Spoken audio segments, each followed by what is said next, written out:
My wife, Elena Sterling, is a concert violinist. To ensure the perfection of her first comeback concert with her one that got away, Adrian Kane, she ignored the fact that she was 5 months pregnant and stood barefoot on a block of ice to accompany him. Adrian had claimed, "The theme of my performance is love in the snow. Only a performance on actual ice can capture its ethereal and aesthetic purity." No matter how vehemently I objected, Elena had simply said, "You don't understand how important this concert is to Adrian. I would do everything in my power to help him complete it. No one can stop me."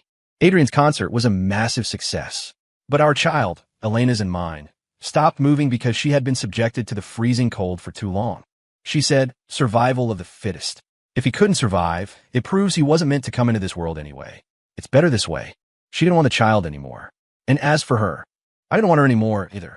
I had watched Elena's feet turn bright red from the cold, my heart aching unbearably. "Elena, stop playing. Please get off the ice. How can your body handle this? The baby can't handle it." Elena stopped her bow, looking at me with irritation. "Enough, Julian. Can you respect the art for once? I need to focus wholeheartedly when I play, not worry about these trivial matters. The baby is inside me. Do you think I, as a mother, don't know if he's okay?" She snapped. "Can you stop disturbing my work? Before we got married, I told you I wouldn't give up my career for a child. You promised me that before I agreed to marry you. I expect you to keep your word." Adrian looked at Elena, feigning deep concern. "Elena, maybe we should forget it. You're pregnant. If something really happens, Julian will be devastated. Worst case scenario, I'll find someone to replace you. Although no violinist in New York can surpass you, your health is more important." Elena looked at him tenderly. "What nonsense. We made a pact to finish this concert together. Have you forgotten? It's my body. No one knows better than I do whether the fetus is fine or if there's anything wrong."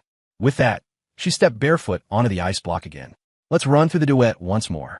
It has to be more perfect than the last time." She didn't even look back as she took her position in the center of the ice. Adrian looked moved. Elena really is a born goddess of music. She sacrifices everything for art. "Julian, you really are a lucky man." I watched Elena standing on the ice, her feet turning from red to purple, her lips going pale. My heart turned to ash. If this continued, something was going to go wrong with Elena. I watched the orchestra repeat the piece over and over, Adrian nitpicking every detail. By the end, Elena's hand holding the violin was trembling. "Enough. Elena is pregnant. How? Is this any different from murder?" I rushed onto the ice and forcibly picked Elena up. She protested, mumbling, "Put me down. Don't interfere with my work." But she was completely immobile, her whole body shaking uncontrollably. I rubbed her hands frantically, trying to get some warmth into her, and made her drink warm ginger tea. But her color didn't return. She grew paler and paler until she clutched her stomach and whispered slowly, "Honey, call 911. Call an ambulance." Then, she fainted dead away. I didn't even have time to react before she collapsed. Someone screamed, "Help!" Elena passed out. We rushed her to the hospital. After checking her vitals, the doctor tore into me. "What is wrong with you people? Is work more important than health? Your wife is 5 months pregnant. Standing on ice to perform caused fetal demise. Is your brain missing, or just cruel? Do you know what fetal demise at 5 months means? It's not a simple miscarriage. It requires induced labor. This causes massive trauma to a woman's body." Elena woke up, heard those words, touched her prominent belly, and asked calmly, "Doctor, can you arrange the induction surgery immediately?" I gripped her hand tightly. "Elena, I'll be with you the whole time. Rest properly for a while after the surgery. No more practicing." She pulled her hand away and looked at the doctor. "Adrian's concert is in a week. We can't delay. Doctor, schedule the surgery now. I must be discharged before the concert begins." I looked at her in disbelief. "What are you saying? You want to go to the concert after surgery? You're not going to take any recovery time? You're going to stand on ice for 2 hours? Are you insane?" Elena froned impatiently. "Julian, I expect you to respect my career. The fetus has stopped living. Its existence is meaningless now. I need to deal with it immediately so it doesn't affect my work. Is there something wrong with that? Would crying about it be useful?" She continued cold-heartedly. "Before we married, I said I didn't want to bear children, and you agreed. This pregnancy was an accident. Now that it's gone, it just proves survival of the fittest. It didn't survive because it wasn't meant to be in this world. What's the point of you making a scene? Can you stop looking for trouble?" My vision went dark. I nearly fainted. I had fallen in love with Elena at first sight, watching her perform at a gala. I thought she was celestial. I pursued her passionately for 2 years before she agreed to marry me. Before the wedding, I did promise that if she didn't want children, we could be a dink, double income, no kids, household. This pregnancy was an accident, but when she agreed to keep it, I was overjoyed. I catered to her every whim, just waiting for the baby to arrive in 10 months. Who knew it would end like this? At Elena's insistence, she underwent the induction surgery very quickly. When she woke up, Adrian rushed into the hospital room holding a thermos of chicken soup. Ignoring my presence, he grabbed Elena's hand. Why are you so silly? You didn't say anything when you were uncomfortable, just enduring the pain. Now the baby is gone. How can I ever make this up to you? You lost this child for me, Elena. Elena smiled gently. It's fine. It was just a minor procedure. Adrian opened the insulated container. I simmered some chicken soup to help you recover. They say free-range chicken is the best for healing. Hurry and drink some. I added ginseng. If I hadn't opened the container and smelled that familiar aroma, I almost would have believed him.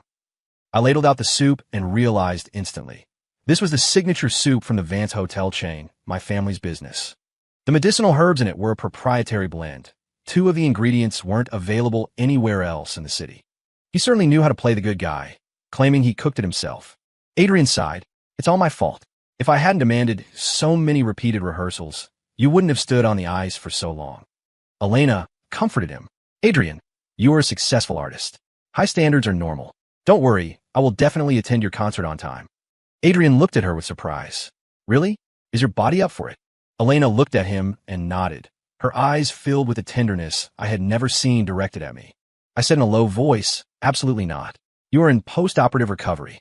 If you expose yourself to extreme cold now, the consequences could be severe. Elena darkened her expression and looked at me. Julian, this is my career. Please do not make decisions for me. I shouted, but you are my wife. The child you just removed was my child. Her eyes reddened as she snapped back. If you insist on using your status as a husband to stop me, then we can only divorce. We don't have a child anymore anyway. So, divorce is simple. That way, you can find another woman to bear your children, and I can focus on my career. My eyes widened. What did you say? Just because of Adrian, you destroyed our child, and now you want a divorce. Adrian quickly tried to soothe Elena. Elena, don't be sad. You can't cry right now. It's bad for your recovery. He gently hugged her, letting her lean into his chest while he wiped her tears, then looked at me with dissatisfaction. Julian, at a time like this, must you fight to win against Elena? What kind of husband are you? You really are inconsiderate. Watching them cuddle together, incredibly sweet, I felt a blockage in my chest. As long as Adrian was around, it would always be like this. Since we got married, Elena had been lukewarm toward me, cold to my friends. I always explained it away, saying artistic women were just naturally aloof. Later, I realized I was wrong. I just hadn't seen the light in her eyes when she looked at Adrian, passionate enough to melt anyone. It turned out she could be warm, she could laugh out loud, just only with Adrian, never with me. Furious, I stormed out of the ward and sat in the stairwell, smoking a cigarette alone. I reflected on where my marriage with Elena had gone wrong to reach this point. After finishing the cigarette and letting the smell dissipate, I stood up to return to the room. Just as I exited the stairwell, I heard nurses at the station giggling. The patient in VIP room 3 and her husband have such a great relationship. I feel like if they weren't in a hospital, they'd be rolling in the sheets right now. No way. She just had an induction. Oh, what do you know? Didn't you see their expressions when I went to change the 4 bag? They looked like they had just been making out. Her lips were swollen. Miss Sterling looks so cold. I didn't expect her to be so fiery in private. Wait, that guy isn't her husband. The man who signed the surgery forms wasn't him. Her husband's last name is Vance. The nurses looked at each other, stunned, and quickly fell silent, realizing they had spoken out of turn. My hands clenched into fists, veins popping, as I walked step by step to the VIP room. The door was ajar, and Elena's coquettish voice drifted out. Stop kissing me. Julian will be back soon. Through the crack in the door, I could see Adrian's hand inside her hospital gown, and the sound of ambiguous kissing followed. Elena, now that his child is gone, give me a child next time. Inheriting our genes, perfect and flawless. Missing out on you, failing to marry you, is the regret of my life. But I hope you will bear a child for me. I don't need the title of husband, but the child must come from your womb. Julian won't know anyway. If he finds out you're pregnant later, he'll think you're willing to have his child and be overjoyed. Elena giggled playfully. You're so bad. What if he finds out? Adrian laughed softly. How would he know? Just like how we've been together this long, and he hasn't noticed, right? Besides, as long as you're pregnant and he thinks it's his seed, he'll agree to whatever sponsorship amount you want for the concerts. It kills two birds with one stone. Elena Fronad. But if you wanted to have her child, I can divorce him and we can be together openly. Adrian tapped her nose. Silly girl. Our orchestra loses money most of the time. We need a sponsor. Julian is the best sponsor there is. With you there, he grants every request. Just treat it as a sacrifice for our dream and endure it a little longer. Fighting back nausea, I stopped the recording on my phone, silently backed away from the ward, and left alone. I never went back to the hospital. When Elena was discharged, Adrian took her home.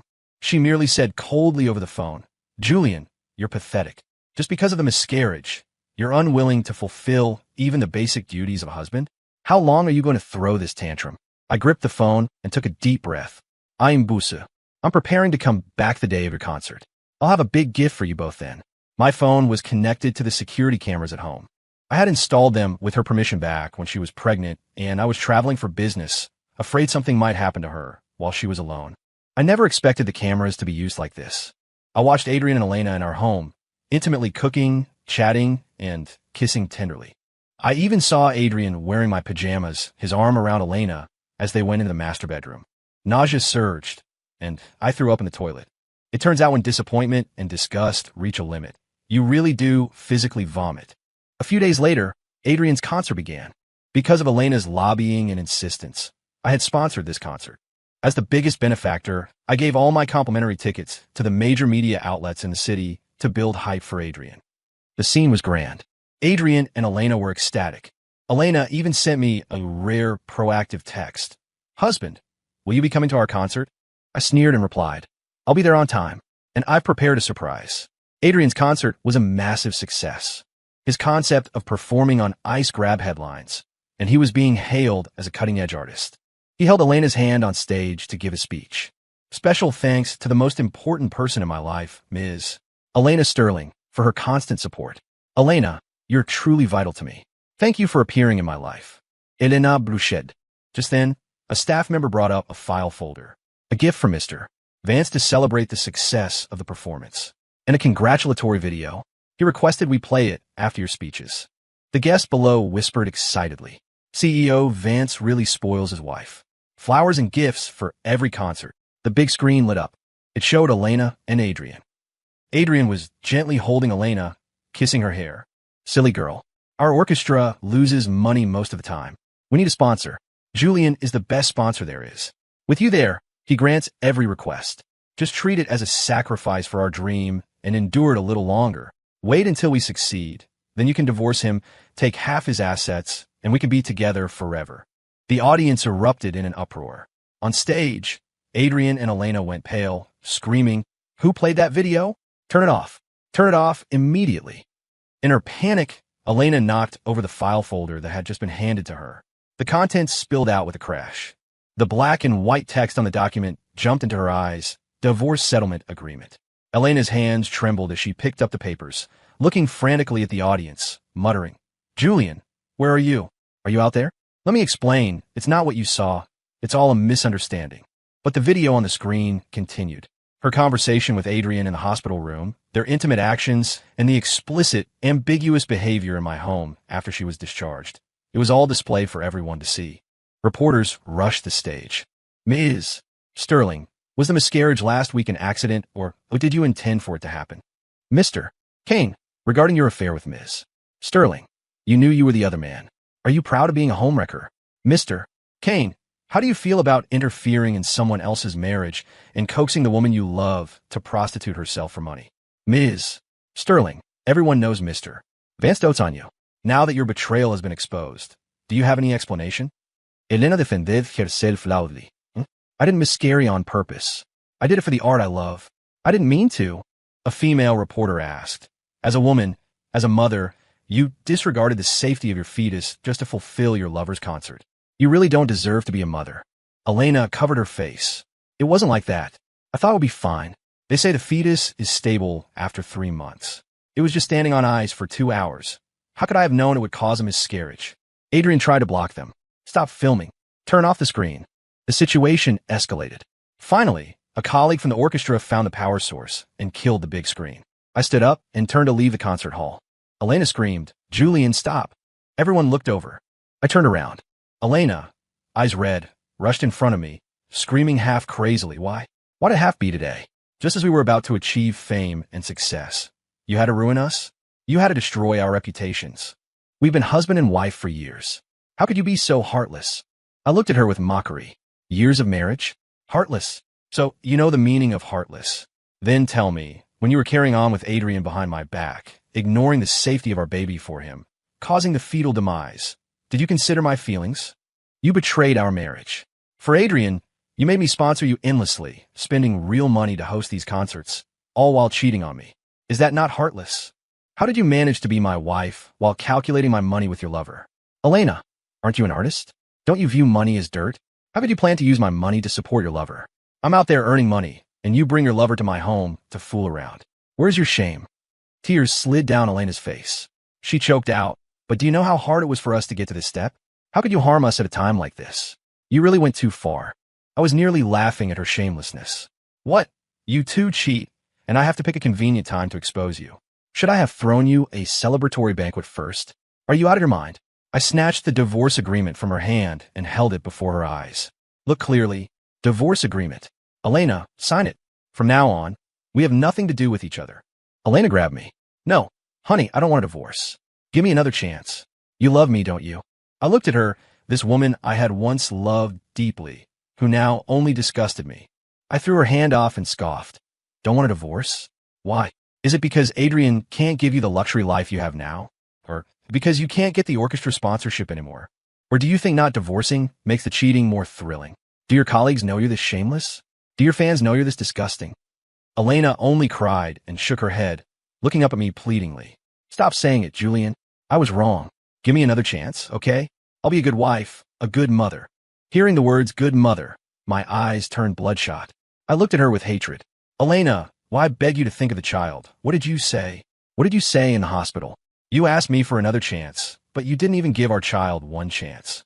I took a step back, looking at her with disappointment. "My lawyer will contact you directly. Elena, goodbye." She tried to chase after me, but grabbed at empty air, screaming behind me, "Julian!" But it was too late. I had already walked away, never looking back. Musician Adrian Kane and Elena Sterling's affair, cheating, and various negative news stories covered the internet overnight. Just as they thought they were achieving fame, they became pariahs overnight. The first thing I did after deciding to divorce Elena was notify the company to cut off all sponsorship for Adrian's orchestra. And the other companies that had intended to sponsor collaborations due to the concert's success immediately killed those thoughts. Who would want to associate with people whose reputations were in ruins? That would just be smearing themselves. Elena didn't sign the divorce agreement immediately, but she called me, her tone pleading. "Julian, can you please not cut the sponsorship? Adrian is just getting started domestically. He really needs support. You've already damaged his reputation. He doesn't blame you. Let's call it even, okay? As long as you're willing to continue sponsoring, I'll do whatever you want." The once aloof Elena, always high above the mundane world in front of me, was humbling herself for Adrian. I laughed mockingly. "Elena, you really love Adrian. To beg everywhere like this for him. It's a pity. I won't sponsor him again, and I'll make sure my friends don't sponsor him either. He's overflowing with talent? Then let him conquer people with his talent." Elena screamed in anger on the other end. "Julian, if you do this, I won't sign the divorce papers." I said calmly, "Then I'll see you in court." But before we got to court, Elena's parents found me. They arrived right during a signing ceremony for a major company project. The venue was full of reporters.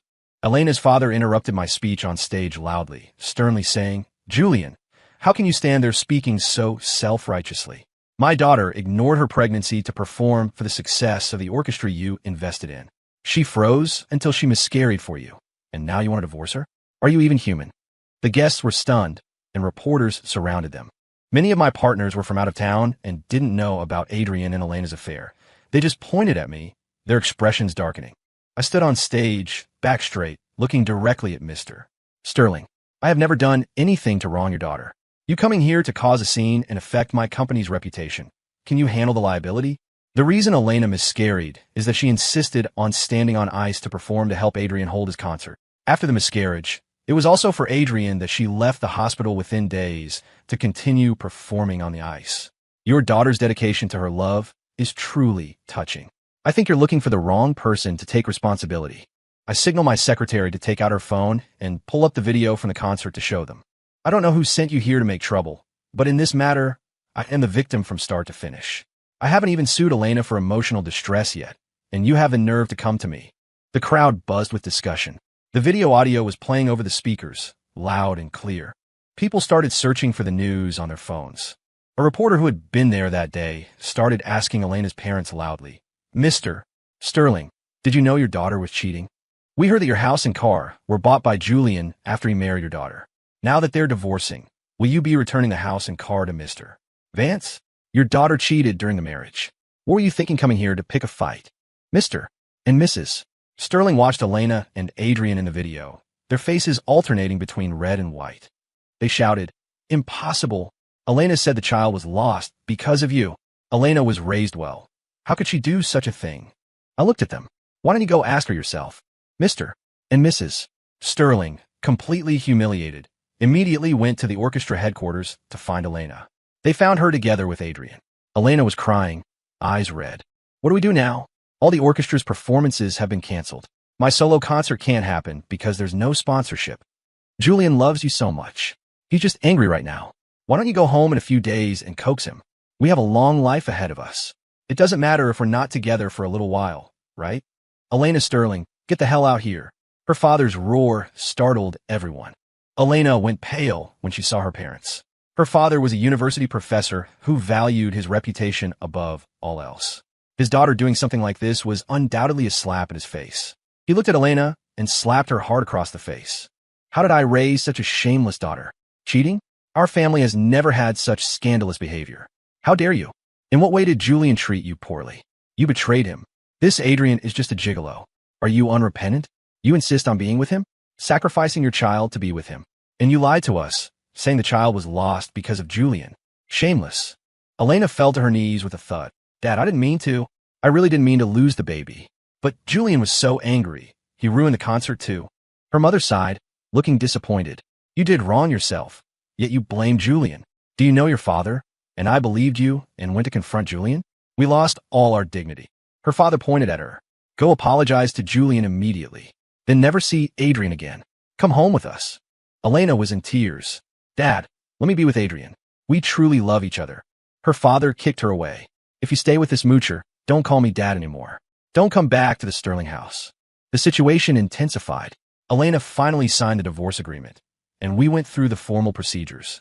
After the divorce, Elena's father cut ties with her because she insisted on marrying Adrian. Things had escalated to a point where they couldn't end it without getting married. To regain some face, Adrian and Elena planned a grand, lavish wedding. Although the scandal was the talk of the town, some friends still attended.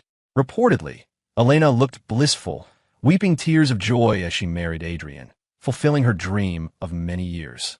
After Elena married, due to the scandal, no one was willing to hire her. Her career came to a complete halt. She stopped performing with the orchestra and focused on trying to conceive at home, saying she wanted to give him a child. But half a year passed with no good news. A hospital checkup revealed that because she had caught a chill on the ice causing a miscarriage and then played on the ice again a week later without recovering, her body had been ruined.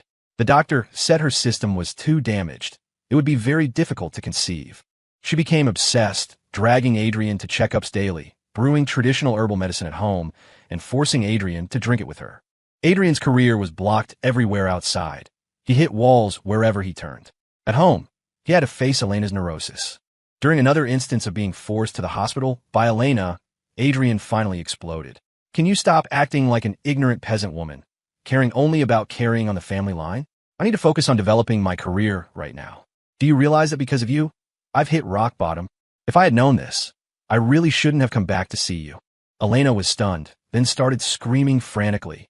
"Because of me? Who did I end up like this for? For you, I divorced, my career stalled. Who was it for? And now you blame me? If you hadn't come back to provoke me, I would still have a happy family right now." Adrian sneered. "Regretting it now? Regret the divorce?